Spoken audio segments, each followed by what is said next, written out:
separate yourself from being in the moment and objectively look at yourself. Right? Are you overweight because you can't or because you won't? Can't is not the same as won't. I can't save money. I can't get up at 5 a.m. to work out. You can't or you won't. Because your job, you'll sleep it until 9. You got a job that requires you to get up at 5. You did that. All of a sudden you did that for somebody else. So so you can do it. Oh, I get it. You can do it.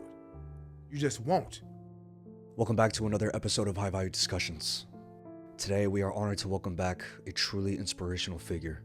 My guest holds an MBA in finance and has served as a CFO and VP of finance for startups right here in Silicon Valley. He is now adding a new title to his impressive resume, and that is an author. His brand new book, BTY, Better Than Yesterday, 5 Steps to Greatness. Better Than Yesterday is an essential read for anyone dedicated to personal growth, resilience, and mastering yourself.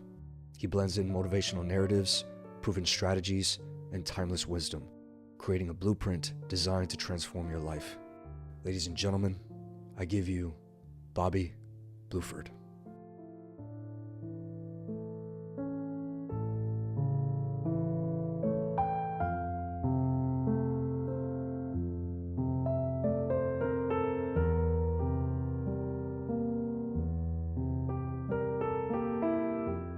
This book, Daniel, I'm telling you, this book is about 10 years in the making. And the crux of it has changed. And God had a plan, right? A part of me was telling myself I should have written this earlier than I did. I should have finished it. But there were things I needed to learn to put in the book. So had I not, and I started it when I was still working my first go around in finance. So before Fitness Coach Bobby, before motivational speaker Bobby, before greatness coach Bobby, almost before dad Bobby, right? But in the early parts, I begun this journey, and the idea of it was pretty simple. I remember thinking about what made me who I was, even back then. And at the crux of it, I believe all of us have like these inner principles, these inner, I won't say talents or skills, that's obvious.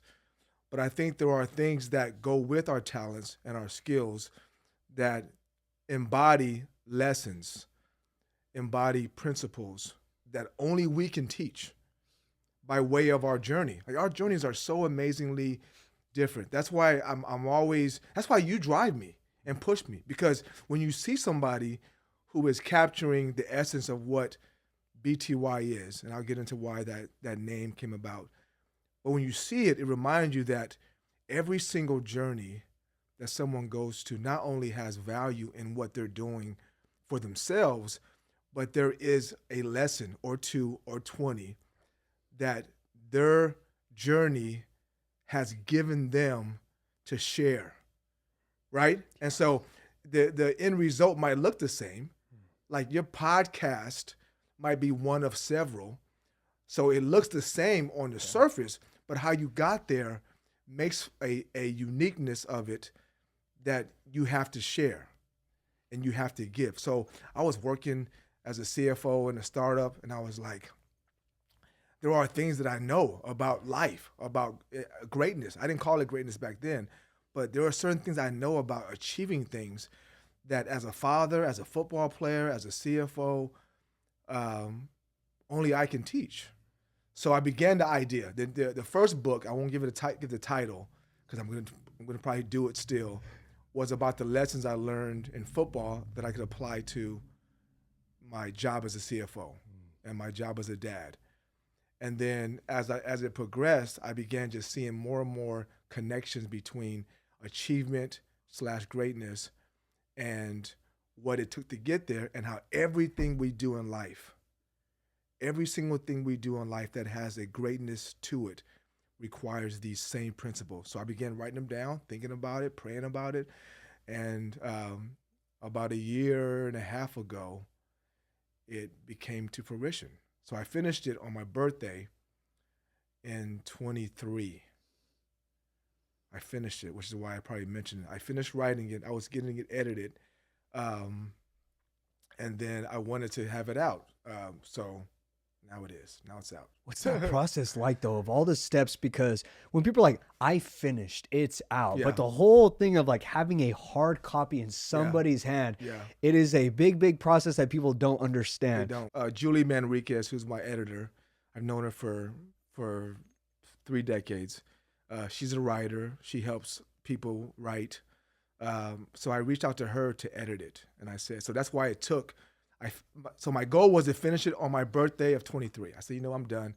I'm done being afraid, and a big part of it is fear, right? When you do creative endeavors, you know this from doing the podcast, right? The idea of it is so overwhelming, and it's a great feeling. Ooh, I'm gonna do a podcast. I'm gonna do a book. I'm gonna start painting.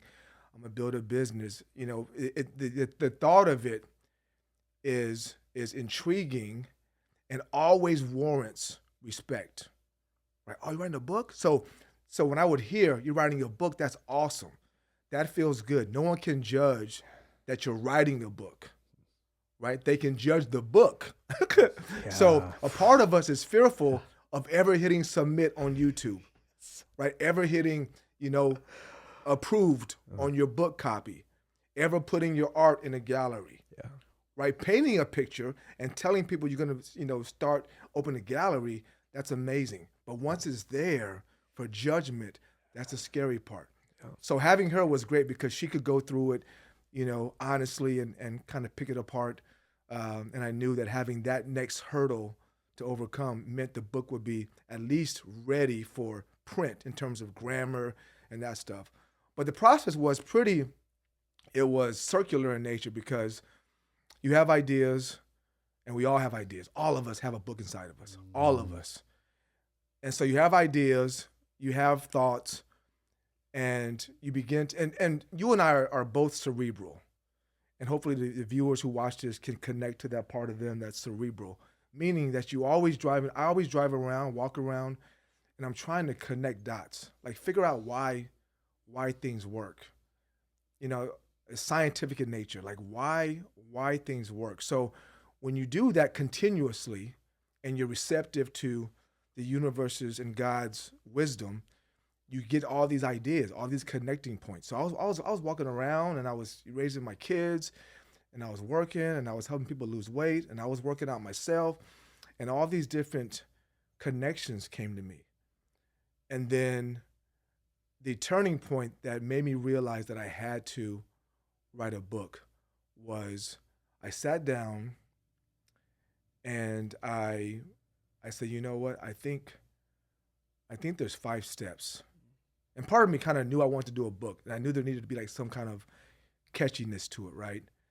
And I said, well, everyone starts with habits, right? Everyone starts with the action steps of doing things. And I began to think about it, and this is right in the midst of me training people in my boot camp. So as you know, I left finance after a decade. I went into my own business. I started a boot camp and training athletes, and did that for a whole decade. But as I began to do that, and I knew at that point, I knew how to lose weight. I knew how to work out. I knew how to train. I studied the way you study. I didn't go to school. I studied economics, but I studied performance on myself. Like going to school for a certain thing is one thing, but I'm a life studier. So I'll argue with anybody who has a degree in kinesiology. My wife has a degree in kinesiology, and we argue all the time. So the same way there are businessmen who are great businessmen who will argue with somebody who has a degree in business about real business. Mm-hmm. So I study. So I studied in school, and that was very useful. I still use my finance degree, but I studied life. And so at this point, I had been knee deep in trying to understand how the body worked. So I understood, how fat's converted. I understood, metabolism. I understood how to train, and I was imparting all this wisdom as I was learning it to people, and half of them wouldn't do it. right? Half of them wouldn't do it. Yeah. And it hit me. That ain't the problem, right? The course ain't the problem. The weight training program ain't the problem. The problem is before that. So what is it? And so I began to think about it, and I said, and I don't even remember how it came to me, but I said, before you get to the diet, before you get to the course you take for investing, before you get to the football, the football training, the private pitching coach, before you get to that, what are the steps before that that make you ready for that step? You can give me any diet, any program. I'm gonna be in shape. Yeah. And I've gone through all of them. When I was working out in the late 80s, none of this stuff was around. None of it. Right? So I've seen different evolutions of what works. And for me, they all worked because before that, there were certain things I had. Right? So what came to me was a want and a belief.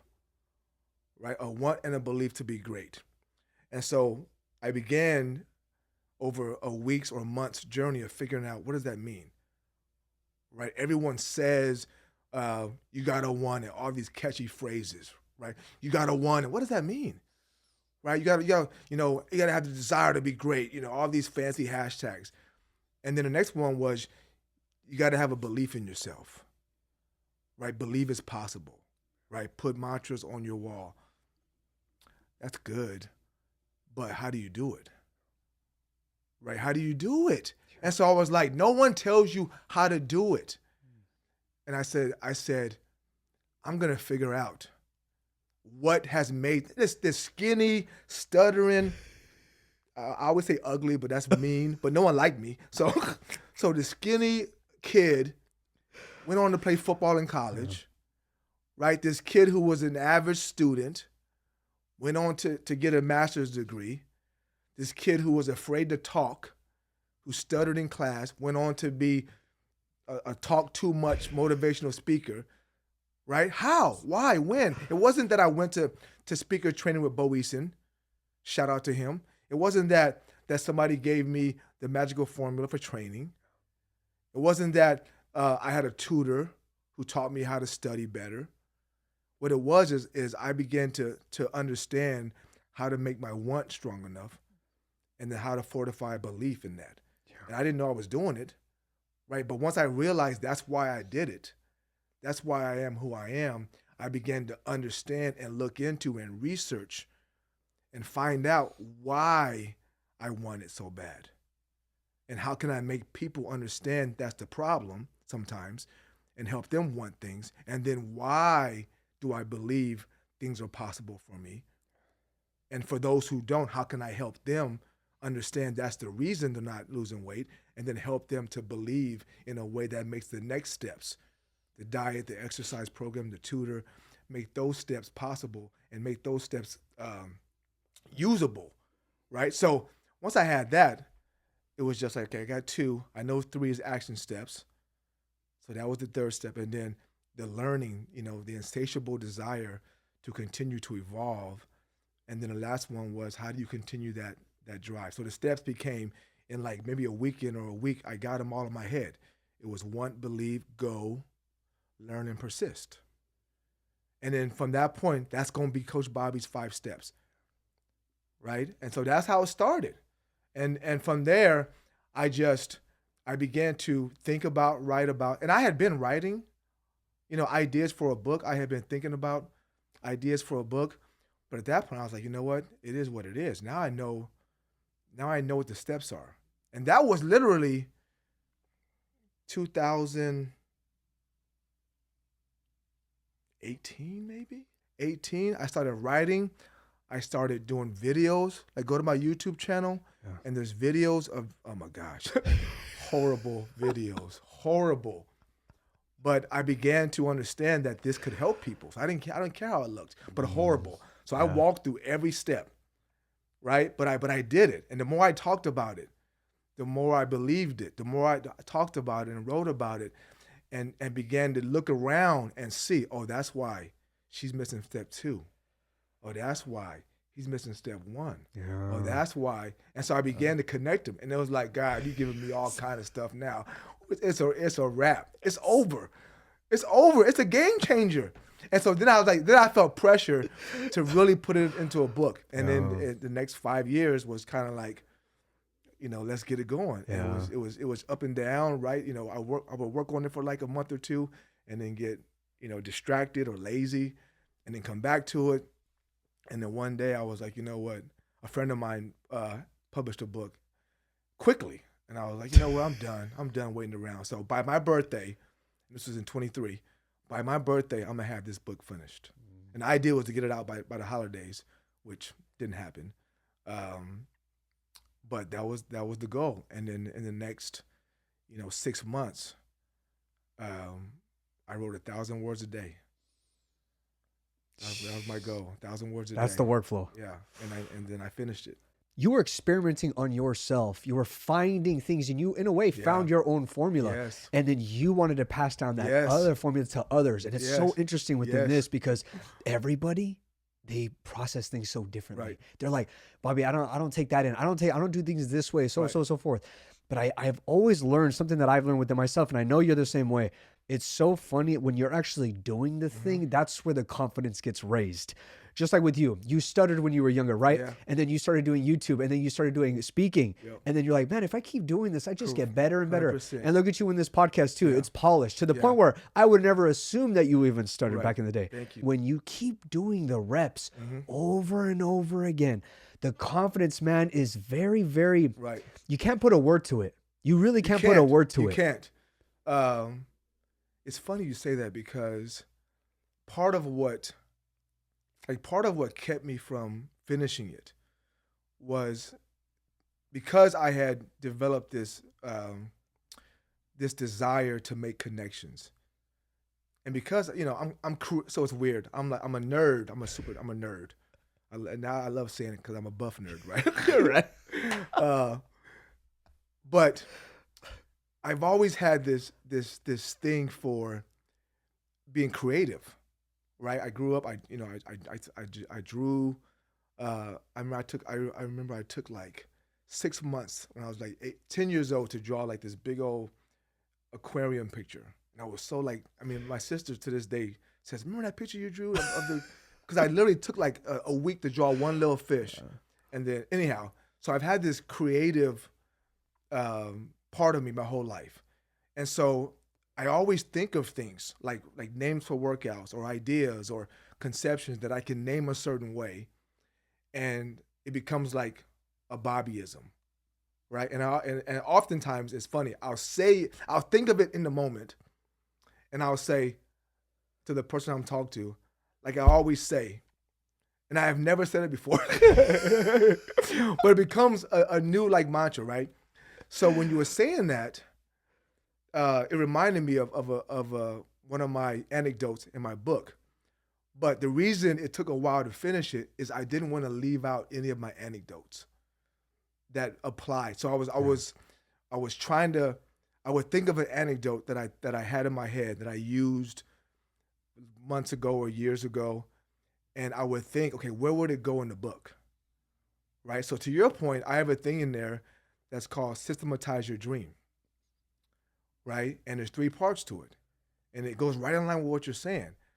And so I wanted to put that somewhere, and I found a place to put it in. And it's very simple. Like you have to internalize it first, and it's always like some catchy phrase or like alliteration where the words sound the same or it rhymes or something. So this one. Is along that vein. So you have to internalize it. You have to say, you know what, I'm done making excuses. Right? If I stutter, either fix it or work through it. Stop using it as an excuse. So don't blame anybody else while you're not a speaker, Bobby. If you want to speak, right? Don't blame the stutter on that. It's on you. Internalize it. Don't blame the kids because you're overweight. Don't blame your husband because you didn't go back to school, get your master's. Don't blame your environment because you didn't go to college, right? You can take one class a month until you're 30 and get a degree. You can literally find out yourself one class a month for 20 years. It might take 20 years, but you can get a degree, whatever it is, right? So internalize it. Then you itemize it, right? And so this is how, to your point, there is nothing I can't do.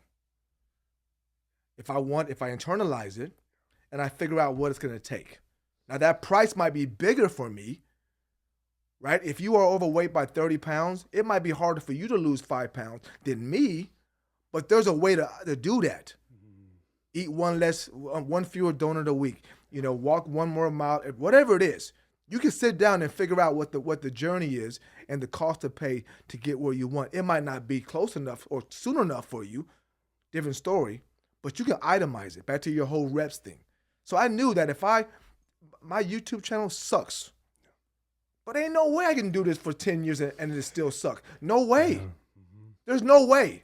So I can either say, you know what, I suck now and stop, or I suck less today, I suck less tomorrow, and eventually I'll get to where I want to get. I chose that. And then the last one is easy. If you do 1 and 2, internalize it, itemize it, you muscle memorize it. Your body begins to just react.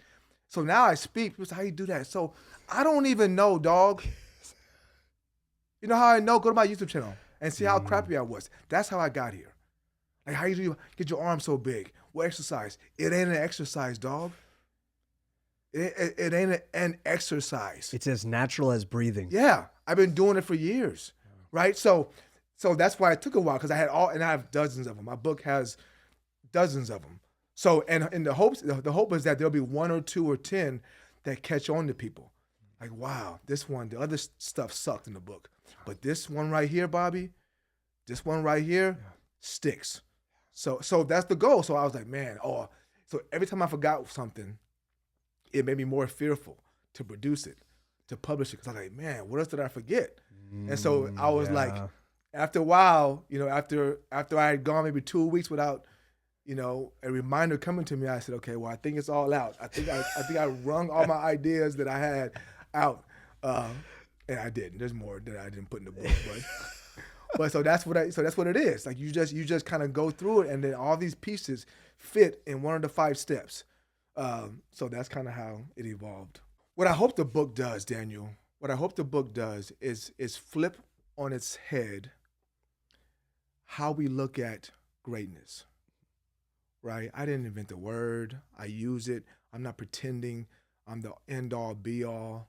But what I am doing is flipping on its head how we look at things, right? So one thing I love to do, and I do it in the book, is I talk about your dream the same way you look at a religion, right? And I love God. I have no problem saying that, but I'm not preaching my religion. I'm preaching a spirituality and an honoring of something bigger than yourself, right? So when you take the tenets of any religion, right, be it Buddhism, be it Hinduism, be it Christianity, and you overlap whatever you believe on top of whatever your dream is, right? Now it's like, okay, if I'm going to speak and I want to be a great speaker, how do I treat that?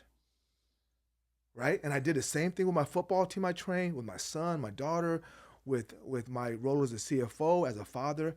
If I love this thing, how do I go into the ring with it and respect it and honor it? And when you do that, the opponent can be the other speakers, it can be the other team, it can be the fear in your head, it can be a real opponent in combat fighting like you have. When you go into it, like all of this is part of my vision, my dream, my spirituality.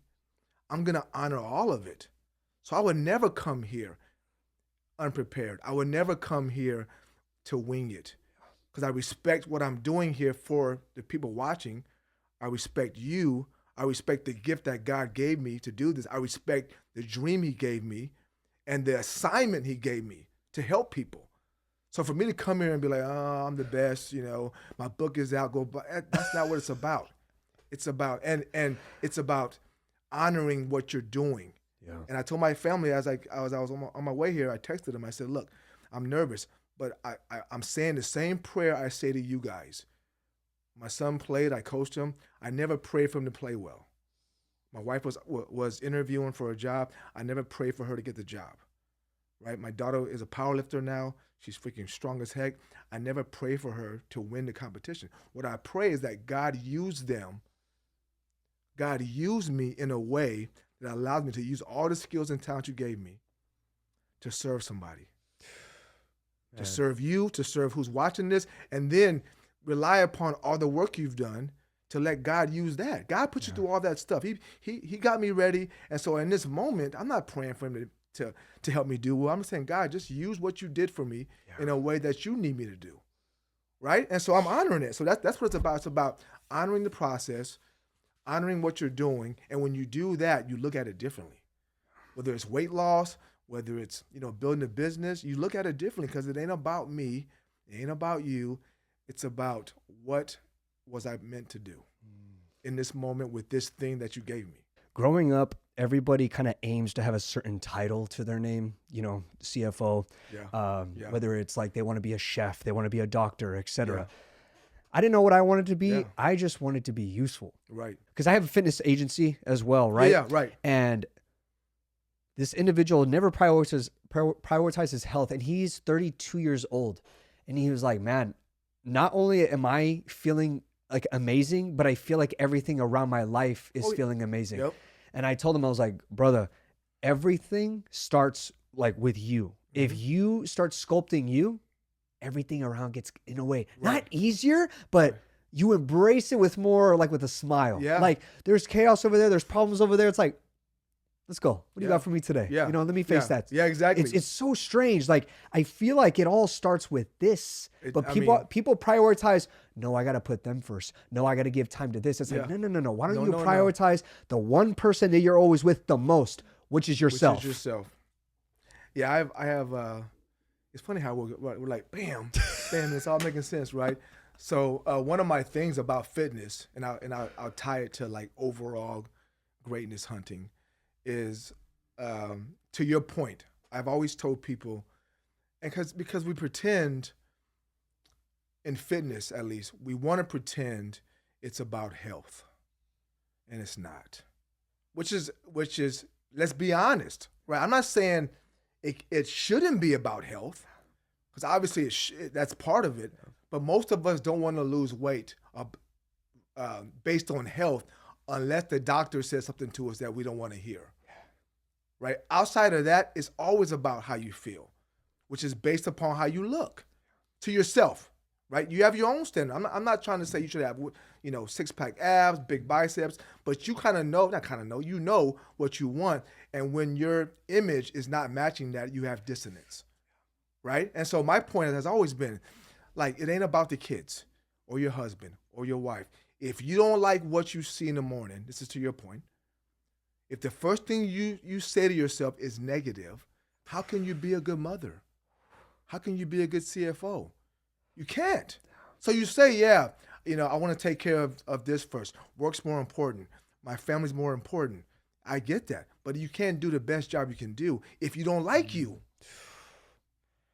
If you don't like yourself, right? So to your point, that's number one. So it has to start there, right? And some people see it as being egotistical, arrogant, self-absorbed. It's not. The best thing you can do for the world is love yourself, right? And then show other people how to do the same, right? So in my book, again, to the point, what you're saying, I always say soil, not seeds, right? I have built in my children, like my son's playing football in college.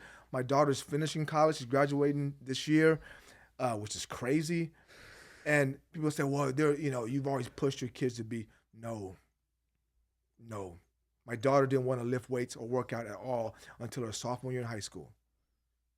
She was walking around with two shirts. She'll laugh when she sees this. Two small shirts on and then she was creative. She drew, she danced, but she didn't. I was like, Jackie, you should probably work out a little bit. She's like, I don't want to do this.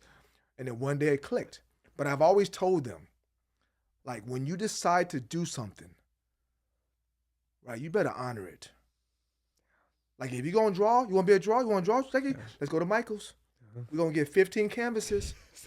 Right, you want to do, and we want to do creative stuff. Right, she was like getting my phone and doing videos. Started a YouTube channel at 10 years old. So all right, we're gonna edit them. So I saw how to edit the videos, how to upload them. Right, Amari, whatever sport he was in, right, we're gonna honor it. You're gonna train. We're gonna show up in September and play football. We're gonna train for it. Year round. Right? So it's like, and even about like year round this, it's like, who are you in that thing? Right? You can put me anywhere. I'm gonna be the same me. So back to your about titles, right? I don't need a title. Right? When I was the assistant to the controller at a startup, I acted like a CFO. When I was a CFO, I did the things that an AP clerk would do. Right, you know what I'm saying? Right, when I was a DB coach and strength coach at my high school, I acted like the head coach, humbly. Right, because I'm gonna make an impact in this part of my world because that's who I am. I'm gonna give of myself completely. It's about the soil that I am. Put whatever seed you want in me. It's going to flourish. Right? Put whatever seed in your kids, it's going to flourish if you've given them the right soil. So life, my book is about creating your life in a way that you're always tending to the soil. Every single day. That's why I tell people who want to be rappers, I need to get into the studio. No, why don't you read, bro? Right. Why don't you read? Get that soil right. Because then when you get into a studio, your vocabulary is ridiculous. The things you can draw upon, idea-wise, is ridiculous. Right? You want to lose weight? I can't join a gym yet. Do push-ups every single day. Do 10 today. Do 12 tomorrow. Do 15 the next day. I don't know how it's going to work, but I know your soil is going to be better. So when you do get a good workout program, now the soil is right for it. Right? Go to bed earlier. What are you watching on TV? What are you reading? Right? I work out to this day. I'll watch a podcast. I'll listen to an audiobook. Half the time, I don't even know what it is. I don't even necessarily like it. But he can speak well. The content is different than I'm used to. Right? It's making my soil right. So now when I go somewhere else, I'm in line at Costco or I'm over here, I'm talking to somebody, I can talk in a way that wasn't possible had I been listening to Tupac, who I love. But if I'm training all the time to that, if I'm driving all the time to that, how do I get my soil right? So soil over seeds has always been my mantra. That's like very similar to like attention, you know? And I feel like the older I get, and I feel like the more my personal stock raises, it is very, very difficult to put my attention toward things that make me dumber.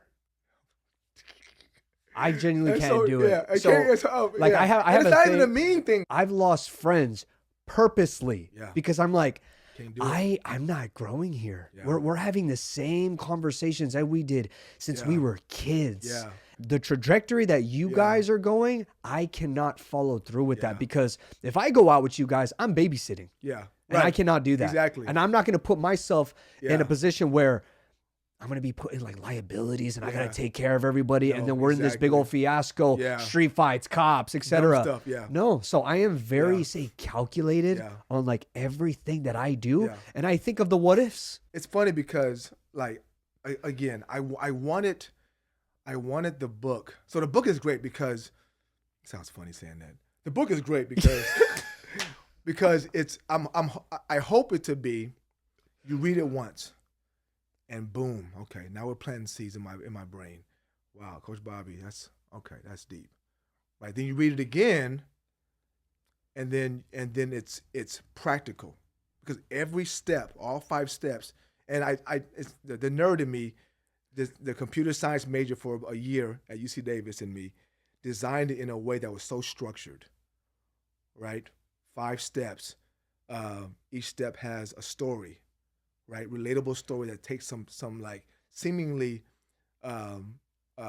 separated story and connects it to the step. Right, then there's the lesson. Right, then there's the reasoning and evidence.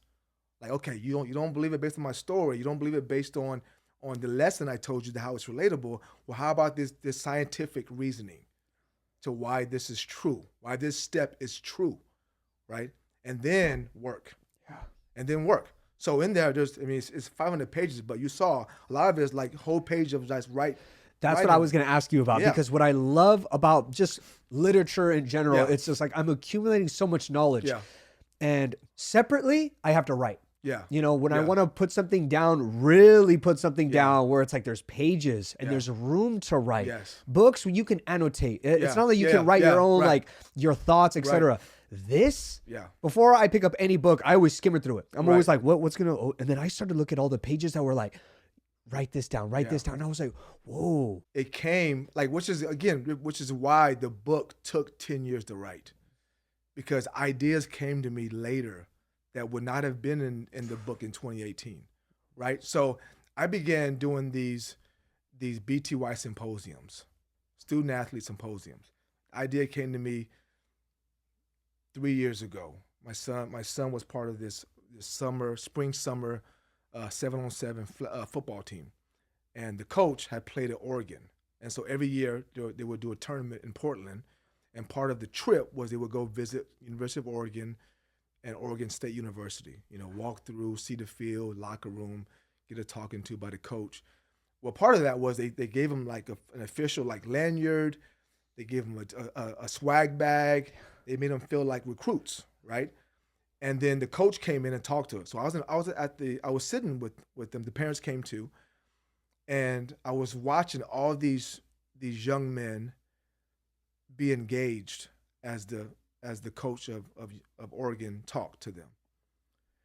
And I thought about the NFL, NBA symposiums for the rookies, where they go and they spend 2 days at some place, and experts and professionals in financial management and law enforcement, all these people talk to these 18, 19, 20, 21, 22-year-olds about life as a professional athlete.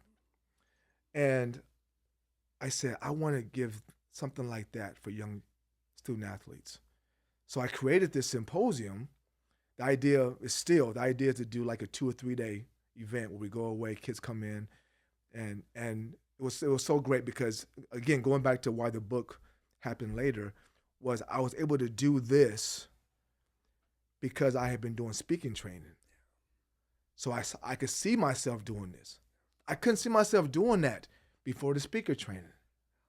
You know what I mean? Yeah. So all of it's connected, right? So I created this symposium where kids would come in, and we'd spend anywhere from a whole day to, I did a 2-day one. And it was a mixture of me speaking about all the 5 steps. I would do like a whole like story about it and lesson about it, whiteboard it out, and then engagement. And they would get like, notebooks. They would write. I would ask questions. I would say, all right, sit down and write out what your want is. Write out why you believe. All these steps. And I said, you know what? The book has to have that. The book has to have engagement, where you don't just read it and put it away. So I knew I wanted to tell my story. I knew I wanted to tell the reader why I could give them these 5 steps. I knew I wanted proof why they're indeed the 5 steps to greatness. But like no other book does, I wanted the user to say, or the reader to say, you know what? No, we're going to sit down and write through this. You're going to think about all these things I'm telling you, right? And to your point about you can't waste time doing dumb stuff or doing stuff that's not making you dumber. There's a chapter in there where I had the reader write down what they do, right? We all get 168 hours, all of us. And so I write down, I do this whole worksheet where you say, okay, I'm going to give you 8 hours of sleep a night. I know you don't do it. I'm going to give you that. I'm going to give you an hour of time to eat 3 meals a day. Who does that? Who sits down for an hour and just focuses on eating? So I go through all those things. I'm going to give you time for school or work, whatever you do. And what you notice is at the end of all that, you have time to chase your dream. Right? So now it's like, I'm not casting dispersions on anybody. So if you want to choose that time to go play and party and not get better, that's okay. I'm not judging you. Right? I'm not judging you. I'm just saying, if you want to be better, you have time available to do that. Right? And stop lying to yourself that you don't. You just choose. I go into like what you're choosing. Like there's competing wants. Like I know you want to lose weight. Yeah. You want to party too though. Mm. Right? I know you want to sleep in because it's comfortable, but you also want to get a degree. Right? So those are competing wants. So I'm not disciplined. People say, you're so disciplined. I'm not disciplined, bro. I just understand what I want. Yeah. Right? I want 6-pack abs at 52 years old more than I want a donut. Yeah. I love donuts, dog. People say, oh, you don't like, I like it as much as you do. Stop pretending that oh, Coach Bobby's, he's good. You don't even like, no, I like it. I just like being in shape more than you do. I like wearing a tank top at a football game more than, and nothing wrong with that. Is it weird? Maybe. Yeah. But on Saturday in July or August, I'm at a football game. You mad at me? He's just at a different frequency. People even think that, I'm sure, like he thinks he's better than everybody. But it's like, no, he's in a different frequency. Right. He's choosing to read rather than sit down and watch TV all day. Yeah. Frequency. Yeah. Where's your frequency at? Like attention is everything, my man, and your attention will show me everything about you. Your attention is your intention. Right? And somebody told me that. Your attention is your intention. So what you attend to, you intend to do. Yeah. Right? So what's funny about it is like we have innate desires, right? In my book, I call them natural wants. There are things we naturally want. Right? Like, I'm not a millionaire. Right? Part of that is I don't want to be a millionaire. Now that sounds weird. Right? And I describe why that's the case. Because want is not the same as not want. Not wanting, sorry. So if I said, who doesn't want to be a millionaire here? Nobody would raise their hand. That's stupid, right? But that's not the same as wanting to be a millionaire. If I said who doesn't want to go shirtless at the beach? Who doesn't want to have a nice chest and abs at the beach or pool? Nobody would raise their hand. Right? Nobody not wants that. Like, oh, ooh, no, hell no, dog. Why would I want that? Why would I want no? But wanting that is different than not wanting it. So what's funny about what people think is that most of them desire those things. Yeah.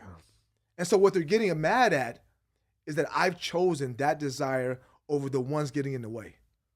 Right? I would never get mad at a millionaire. Yeah. Right? Or thinking he's arrogant. Because he wants that. It's the right? The same way he shouldn't get mad at me if he's overweight as a millionaire. Yeah. Because I want that more than he does. So neither of those is wrong. But what I'm trying to do in my book is have people sit down and look at it scientifically, right? Almost like an investigator, right? A CSI of your life, like separate yourself from being in the moment, and objectively look at yourself, right? Are you overweight because you can't, or because you won't? Another one in my book, right? Can't is not the same as won't. I can't save money. I can't get up at 5 a.m. to work out. You can't or you won't. Because your job, you're sleeping until 9. You got a job that requires you to get up at 5. You did that. All of a sudden you did that for somebody else. So so you can do it. Oh, I get it. You can do it. You just won't. And once you admit that to yourself, admit it to yourself. I don't care. I'm going to love you either way. My mom, I love her. She's part of who I am. She passed away when I was 26. Right? I told you we lived on this block. Yeah. The woman who actually I should say that, but we lived on this block, right? So my mom was a large lady, overweight, not healthy, and part of why I went into fitness was I wanted to do what I should have done for her, right? My dad was super lean until he's still super lean until his 30s, 40s. So neither of them had a body I wanted. I wanted to be like buff, right? Not overweight, not super skinny. So my point is, I'm going to love you, whoever you are. I love people, whoever they are, right? But what I'm saying is that if you desire something, but you're not getting it, what's the problem? And my book helps you look at that. Like, what's the real problem? right? Because it's possible. Whatever it is, it's possible, right? But do you want it? I want it really bad. Are you sure? Because it's totally possible, right? Do you believe it's possible? I don't know. Well, work on that before I give you the diet or the book or the program, right? So people do, like you said, people do look at me like sometimes while I'm being judgmental. It's the opposite. In fact, if I don't even want to be around you at the party because I don't want you to feel bad because I'm not eating until 3 o'clock because I'm fasting, right? So I'd rather not go at 12 and appear to be arrogant because I'm not eating yet or not eating carbs and make you feel awkward because I want that. I want something, right? I think I know how to get there and I'm going to do that. Right? That should not impact how you feel about yourself or look at me. They should want them to ask questions. Yeah. Say if you and I were sitting down, right, like a pub, chilling, relaxing. Right. And I'm like, hey, Bobby, you're not going to eat anything? No, man, I'm fasting, so and so forth. Yeah. Like, oh, like, why are you fasting? Right, exactly. Like, why? You're like, oh, I just feel like it's enhanced me, my longevity. Right. I just feel better when I fast. And then when I eat, when it's 3 o'clock, I start to eat. I'm like, interesting. Like, how long have you been doing that? Like, I am asking, I'm intrigued, I'm curious, rather than like, exactly. And so, and it creates dissonance in them because part of them, not part of them, a big part of them kind of wants what you have. Right. And that sounded arrogant. I didn't mean it to. No, but a big part of them wants like the success you've had in whatever that endeavor is. But people are like, say, scared. They're thinking like, no, like I can't do this. I can't. Like, my friend, yes, you can. Like, I know a lot of people that you would never even think they could do anything with their lives. Man, they're doing some beautiful things out in the world. They're being of service. They're being of use to people. But what did they do? They just started. They really looked at themselves in the mirror and just like, I do not like what I see. I don't know how I think. I don't like how I approach things. I don't like the way I speak. You make the adjustments. Right. That's how life is, man. That's why this is so fun. I love it. That's why I can't stop. I drive to work and I do a video. I come home, I'm working out because like you said, I just feel like you do. I feel like there's things, and we all have this. We're not unique. We're unique, but we're not unique in our uniqueness. Everyone has a uniqueness to them, and I just feel like, man, someone needs to know this. Someone can learn from this, right? And whether it's the way I frame it, whether it's one of my Bobbyisms, I just feel like And you're right. People like they're not ready in that moment oftentimes, right? Because you're presenting this version of you, and they're not ready to really listen or do it. And so I'm hopeful that the book will give them that quiet space to sit down and be with me, right? And listen and talk back via the writing with me in their own time and in their own way. And then over time begin to chisel away at these different social constructs, these different psychological barriers we have, and begin to be their better version. And it's literally like it's about being better than yesterday. That's why it's called that. Every day, you don't have to figure out where you're gonna go. You don't need to do it all now, but you have to commit to every day. I want to go to bed better than I was when I woke up, in some way.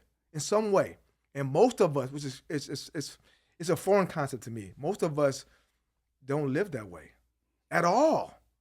And it's crazy because I've never not tried to be better than I was yesterday. Never. Even when I didn't call it that. I've always had this insatiable desire to just grow and learn in whatever it is. And I want to give people, I want to help people tap into that part of them that we all have, that most people have allowed to just lay dormant and just metastasize, is the word, where it's just like all of a sudden they forgot that as an animal, we're primal animals. We either grow or we die.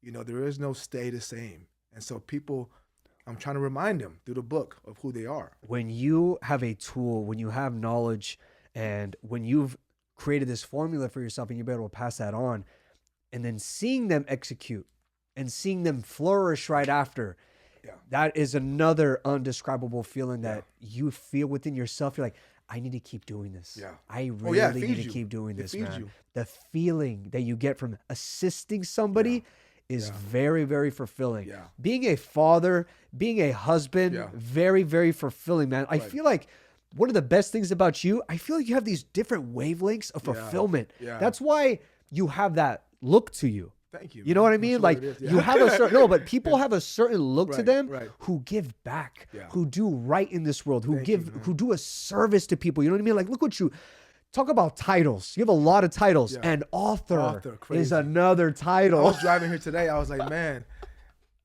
I don't even have it on my LinkedIn. I don't even have the author anywhere because I forgot. I literally, when I think about it, I don't think about it, Daniel. Yeah.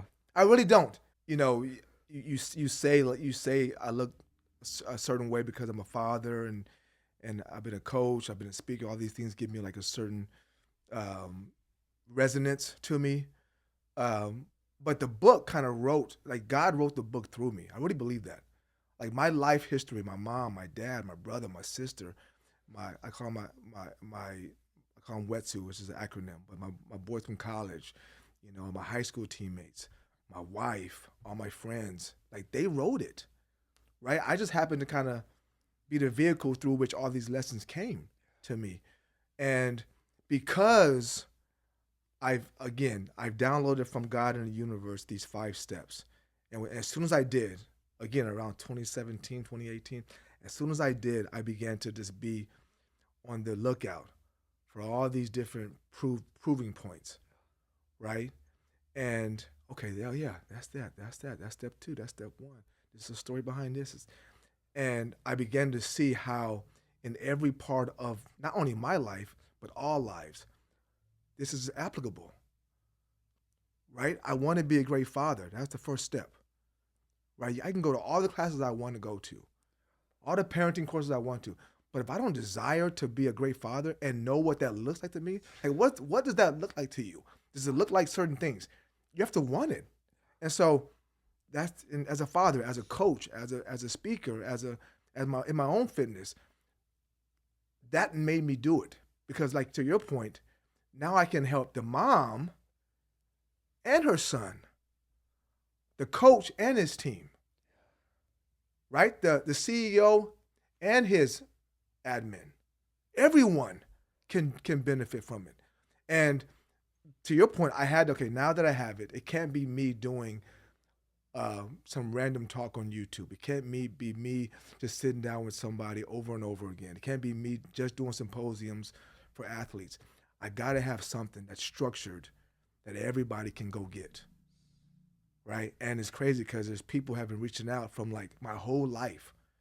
Like I got people from middle school that back in New Jersey buying the book. I got people who I knew for 6 months in Texas. And you know, my dad was in the military. We were there for 6 months. I got like 3 or 4 people from that period alone who bought the book, who I had to sign and send to them, right? So it's proof, right? Because I could never have. I got a kid that I mentored when he was literally. I was a sophomore in high school, and my mom brought these 2 young kids home for me to mentor. I've been coaching my whole life. My mom used to bring any kid who's younger than me to the house. My son plays football. He can help your kids. I'm like 11, dog. I'm not even good in football yet. But I've always had like this need to help people that I can help, right? Yeah. And so this young person who's literally 40 something now bought the book, and I hadn't even heard from him in years. Bought it pre-sale, which is a year ago. Yeah. So I just signed and mailed his book yesterday. Crazy, man. And so like and he's telling me how he changed his life, you know, in part because of what I taught him in '88, right? And so he's glad to see me doing the same thing now. And so to your point, it's like you have to when you recognize your gift, which is why people are so ambivalent, that's the right word, to their lives, because they don't sit there and realize, like, what special thing do I have? Because once you do, you're pulled to share it, whether it's a jump shot or whether it's, you know, the ability to write or sing. Like, once you realize that what you have been given is different and you unapologetically accept that, you have to give it away. You have to. You can't even sleep at night until you give it away. You can't sleep. You're anxious. I'm at parties. I'm doing this. Man, I should be at home writing. I'm not even comfortable. Yeah. But the ones who like ignore that and numb it via drugs or alcohol or sex or chasing women or overworking, when you numb that desire to be great that we all have, then you're comfortable because you numb it. But if you don't numb it and you find out what that uniqueness is, it pulls on you. Yeah. And so the book was just like, okay, finally God just said, my mom was like, man, this fool, write the damn book, Bobby. I get to see her laughing and talking trash up in heaven right now. Write the damn, see, finally wrote the book, this fool. I wrote the book, Mom, love you. I wrote it finally. But yeah, so it had to be written. And so my question to people all the time, I did a podcast, a video yesterday on Instagram, is like, what do you have to do? Like in your heart, you know something that you have to do before you go. And you might not know what it is exactly, like in what form. Like it might be, I need to show people greatness. I'm not sure if it's in football or basketball, or I need to help people. It might be as a counselor, as a teacher. The vehicle might not be viewable yet, right? But you feel something. Yeah. Right? Mm-hmm. So my question on my video was, what do you have to do before you leave this earth? And if you know what it is, start going after it today. You know that word too, man, sacrifice. Yeah. So I don't know if you know who Khabib Nurmagomedov is. He's an MMA fighter. He beat Conor McGregor. Yeah. So, Khabib, so he's a former teammate of mine, and he did an interview quite recently. Very, very. I mean, I know where they come from. Dagestan. They're from the mountains, but they don't know nothing else but fighting. Yep. So he said in an interview, he says, we had a guy come from Mexico to our training camp in Dagestan. And the Mexican guy had to go back home for Christmas. And then Habib told him, like, brother, if you want to go to Mexico, you want to go to your family, go with your family, then don't come back. Yeah. But he says, if you want to be a world champion, you need to be here. Right. He says, you want to be the best family man? Go be the best family man. If you want to be the best fighter, you need to be here in this room. Right. He's like, there is nothing that we know or want to know. It's only this. Only this. And I was like, man, there's levels to greatness, right? It was so funny. Yeah. I used to think I was a hard worker. And then you got these people, different cultures come in the room. You're like, oh, I'm a beginner. Yeah, man. But my man, that sacrifice, so it's so strange how to balance that sacrifice. You gotta, I mean, it's crazy because what I thought about when you said that, I initially had a different part of the book that I thought about, but the more you talked, the more I thought of a chapter. So at the very end of the book, so what's cool about it is there's five deep thinking, engaging sections, right? So for every step, there's like a whole section really, of story, lesson, reasoning, and work for 5 chapters of each step. And so once you get through that, you should have a good foundation of where you are with your dream. What your dream is, how your belief system is structured. If those two are not what they should be, you can work on it.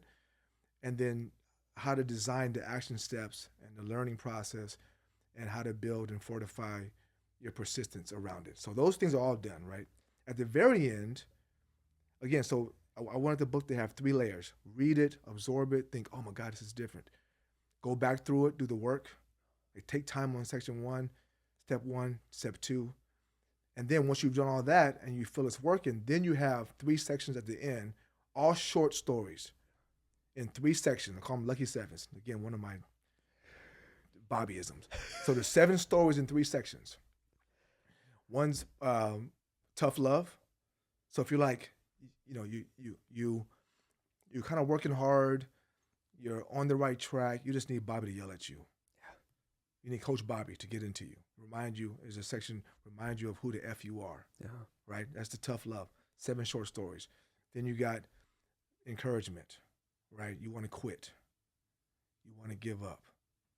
Right? And then there's one on motivation. Right? I just need a kick in the butt. I just need somebody to kind of get me out of bed. I'm not discouraged yet. I don't really need you yelling at me, Bobby. I just need you to encourage me. So each of those has 7 stories. And so again, Bo Eason has given me the great skill to storytell.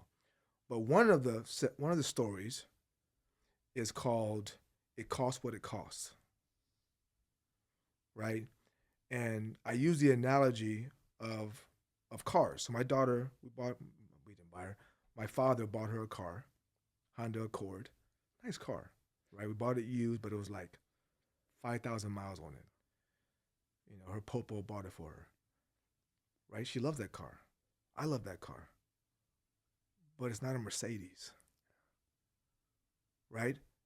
And I would never go into a Mercedes dealership asking them, can I pay for a Mercedes with a Honda price? So part of our problem is that we're not honest about what it costs, right? And there's nothing wrong with it. I say all the time, there's nothing wrong with you having flabby stomach. But if you want abs, it costs more. It costs this. You bought this, Playboy. That's fine. It gets you around. You from A to Z. That's fine. Don't get mad at me if I roll up in a Mercedes, bruh. That's all right. I paid more than you, dog. Right? So Habib was like, championships cost this. Right? I get it. Family is important. I get it. Right? Being a starting quarterback for a team is great. Being an All-American costs this. It costs you going. I told my son when he was younger, like, you want to go play college football? This is when he was 12 years old. It costs you not going to pool parties sometimes in the summer when you have practice the next day. These kids don't play sports. So yes, it costs you more, right? So it costs what it costs in life. And when you understand that, look, and the price is different. There's discretionary ticket pricing, right? Any flight you go on, the guy next to you didn't pay what you paid. I promise you. He paid more or less. Why? Because he bought it earlier. He has freaking flyer miles. He has better credit, whatever it is. You're on the same flight, dog. So I'm in pretty good shape, right? I can get ready for Hawaii in a month and a half, probably, right? You probably can't, right? It cost me less to get ready because I paid more up to this point, right? You have good credit, right? So your credit card interest rate is lower than mine. Buying a house for you is cheaper than me. That's not fair or unfair. It costs what it costs. So everything in life is built that way. And when you understand that and you say, okay, I want to be this, and people say, oh, it's going to take you 8 years. It costs what it costs, dog. Yeah. Being a lawyer costs what it costs. Well, you can't. You can't eat carbs? I'm going to Hawaii and see my daughter graduate. It's going to be hot. I might want to go sleeveless. But no carbs? It costs what it costs, bro. I can go out there and be kind of in shape. That costs less. I can have some carbs. I can go out there and be totally what I don't want to look like, and that costs nothing. I can eat everything I want. Yeah. So, to your point, it's like, the fighter, he knew, like, go home. I get you, bruh. Love you. But championships aren't built that way. It's like you got to pay the price, or what was that? What was that term? You either pay the price or you pay the price of regret. You pay the price of discipline or pay the price of regret. Exactly. Yes. Shifting away and getting myself out of the whole fighting sector and then jumping into the whole entrepreneurial sector, it's different. It's different. Yeah. Very, very different. Yeah. I feel like the responsibilities got higher, and I feel like the obligations have gotten higher, and I feel like my sacrifice needs to be higher. Different. Yeah. You're not used to it, right? It's just different. Yeah, but it's something that I embraced right. because I did it as fighting. Yeah. When my family went to vacations, I'm like, I got to stay home. Mm-hmm. Daniel, you don't got a fight booked. Why are you staying home? Yeah. I got to train to get better. Yeah. That's the life. It's the same thing. That's the bed that I choose to sleep in, Yep. So it's the same with this. I know I signed my dotted line before I entered into this. I knew what I was doing a long time ago. Exactly. Yep. Yeah, I know what I signed. I know what I signed up for. That is why it is not hard to show up. It's not. It's not hard to show up, man. Not. When you sign that dotted line, you marry it, dog. You marry it. People love dating their dream because it always feels good in the beginning. Ooh, I'm gonna start a new workout. I'm gonna get my new shoes, my new workout program. I went and threw all my food out the refrigerator. I signed up for this fresh delivery of fresh foods. And then you realize by day 4, when it's 5 a.m. and you sore as hell, that it's the equivalent of finally seeing that girl with her hair ain't done, or finally seeing your boyfriend in the morning when he has bad breath, right? But when you get married, you understand it's gonna be like this, and you commit to it. I'm ready for all of it. And you don't run, right? And then the backside of that is I did this follow up, And that whole marry your dream was an idea I had literally 8 years ago. Did a video about it. And then recently I said, you know what? It's crazy. Because I was working out. It's so funny. I was working out. And I was like, why am I doing this, man? Because I stopped doing so I had a fitness gym. I had a boot camp. And then during COVID, I started a Zoom workout. After COVID, I kept doing the Zoom. And I just got tired of it, right? Because if people weren't listening to like the real underbelly of what I wanted them to learn, and I wasn't there just to do workouts. I was there to teach people. Yeah. So anyhow, but that gave me, because I would train with them, right? At least twice a week, and then every Saturday I would like get in the workout. So I'm going shirtless, right? And so and people say, why you do that? Well, part of it because I know I'm going shirtless. I'm gonna eat better during the week. I'm gonna train harder. Right? I gotta have a reason. If you never show your body, what reason would you have to be in shape? People say, always give me a hard time. Like, dude, like if you never show your body, why would you ever want to get in shape? Yes. You won't. I said, well, no, you won't. Right? So anyhow, once that stopped, I was like, man, I kind of need that. I kind of need to be a rooster sometimes, right? So I was working out in my garage, and I turned 52 this year or last year. I said I could just do regular stuff. I can just ride the bike a little bit, do some weights. I don't need to be doing burpees and box jumps, get my heart rate up.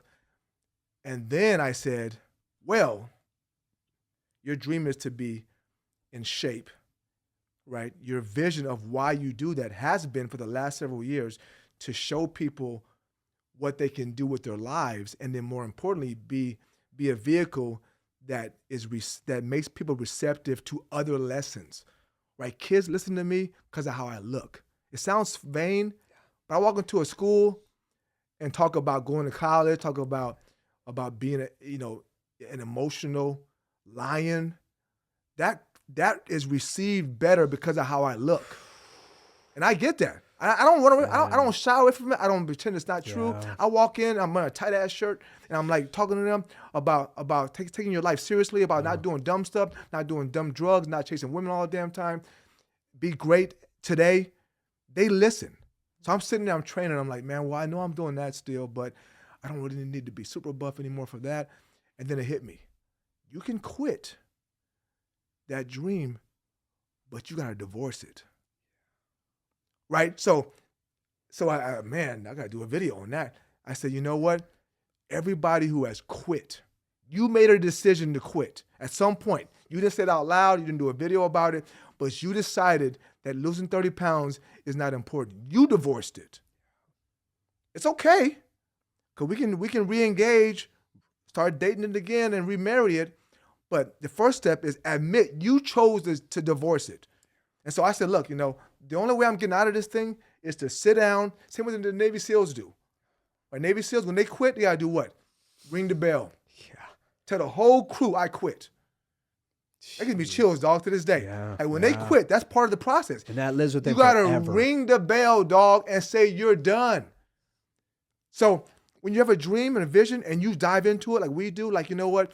I'm online, I'm telling the whole world, I'm getting my degree, I'm losing weight, I'm gonna be the best entrepreneur, I'm gonna do my podcast, gonna be here. When you decide to do that and you commit to it and you go in front of everybody and say, I'm marrying this dream. If you decide to back out of it, step your ass back up there and tell everybody that you're divorcing it. Yeah. You done, Bobby? Tell everybody you're done. You're done inspiring young people to be great because all they cared about was that you look different. And I'm listening to Coach Bobby about life because of how he looks. You tell those kids you're done. You divorce those kids. That 8-year-old who needs somebody that looks like him to make him go straight, stop fighting all the damn time. You tell him and his mom that you're done. Yeah. And so I was like, man, more burpees. Right? Because that's what it is. It's like you have to, you have to see things differently in life, guys. We're so constrained. And I get it. Life is beautiful, right? We have all these technologies. We're able to do what we want to do when we want to do it and have fun all day long.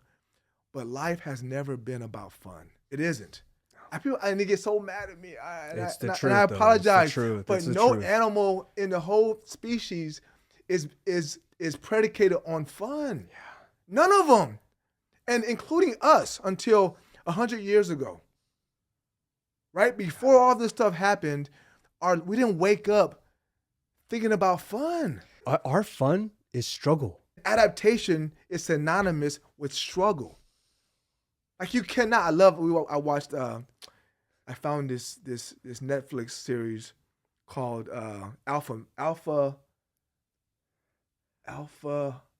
Predators. Okay. Look that up, dog. It's 6 episodes, and one's like the leopard, one is like the cougar. It's like all animals, and they're the alphas of their whatever.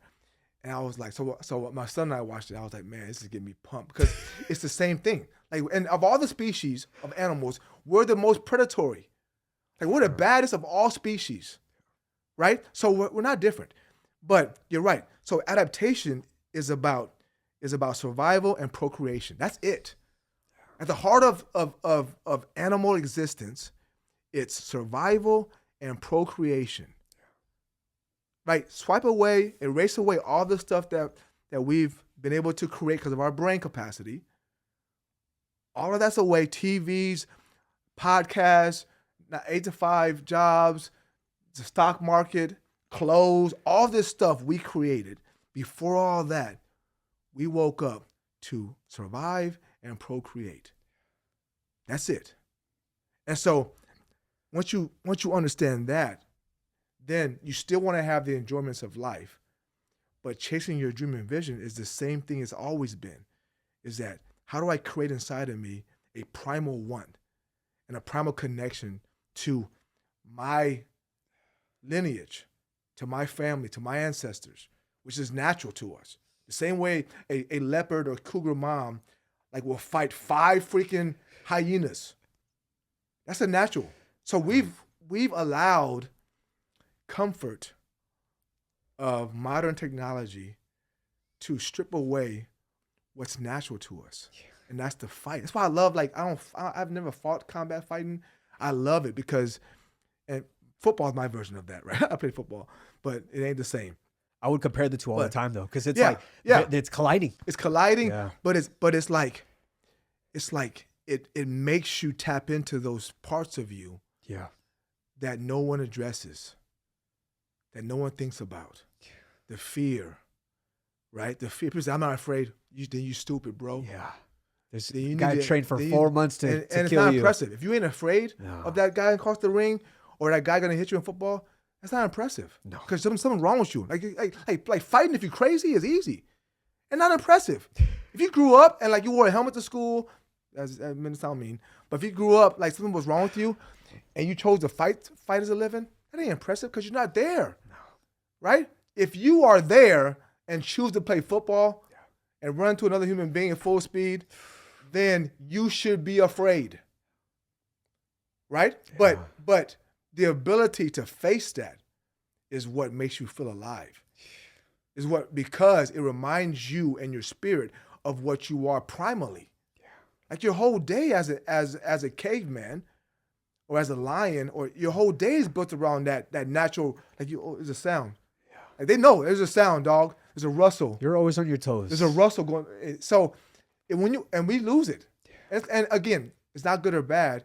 It's just what it is. So if you don't tap into that to chase your metaphorical hyena, which is lose weight, build a business, that's your metaphorical hyena. If you don't tap into the same exact thing you need, people say, oh, you're being hyperbolic.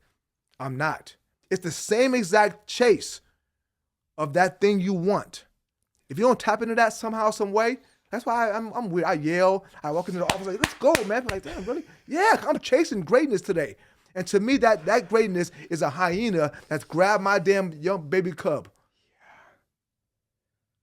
Right? I got to pay the rent. That hyena has grabbed my cub, and she got to pay the price for it. Mm-hmm. And so when you reconstruct how you look at stuff, like today's March Madness, I'm going to go after this, give another book away and watch some basketball probably, but that's a small sliver. After that, I'm going back to that primal feeling of, okay, I'm 52 years old, right? I got to give these lessons to my cubs still. I got to go hunt for my wife still. I got to go do this before. I still have that feeling every single day. I numb it sometimes to have fun, But I had that feeling every single day because I don't numb it. I let what's natural to me. And again, it's not me. We all have it. I let what's natural to us. I let it sit with me.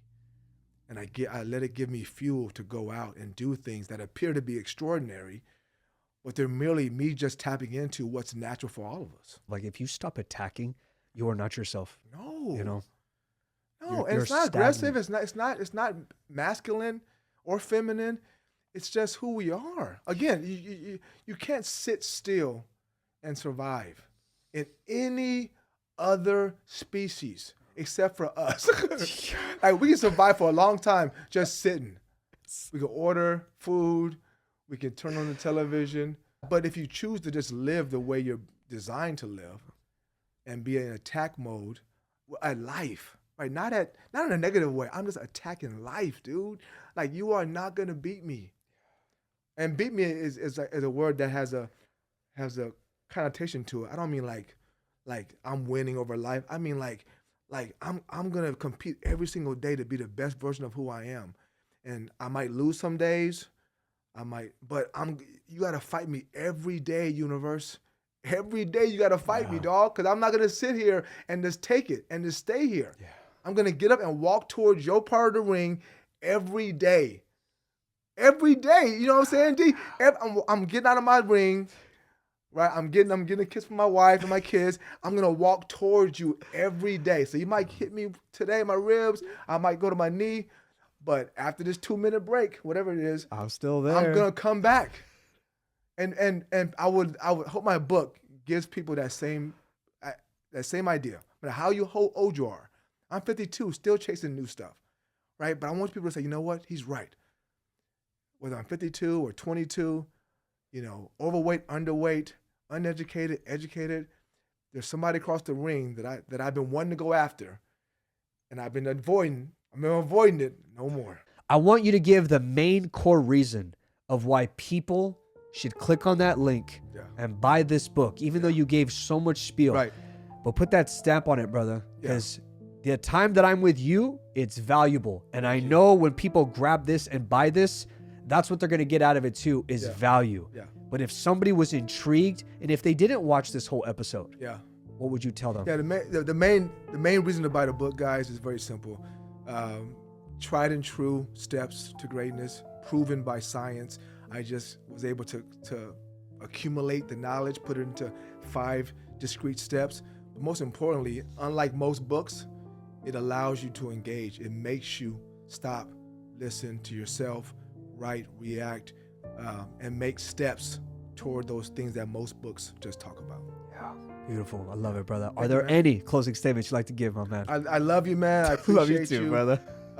Again, this has not been a journey that was initiated by me. I fully feel that God has a reason for me, for you, for us connecting, and certainly has a reason for me writing this book. So I encourage you to go out and get it on Amazon, or if you want a signed copy, 5 steps, BTY5stepsbook.com. I'm about to get my signed. You a signed copy. I get you a sign right now. Yeah, yes. Well, I'm here.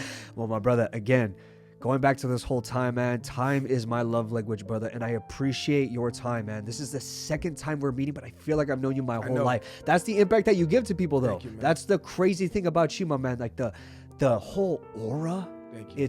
It's very, very uncommon. And I know going back in the future, down the road, when we continue to do this, the growth that we see each other, man, it's going to be a beautiful thing. Cool. I agree. My brother, keep being a blessing to others, my man. I truly appreciate your time, and I cannot wait to do this again, my man. Thank you, man. Thank you all for tuning in to today's episode. If you got a lot of value out of this, please do me a favor and support our channel by liking, commenting, and subscribing. Make sure to hit that follow button on Spotify to stay updated with our latest episodes. And if you are listening on Apple Podcast, I would greatly appreciate it if you would leave a 5-star rating, followed by with a review. Again, thank you all for the support. Stay loving, stay hungry, and stay excellent.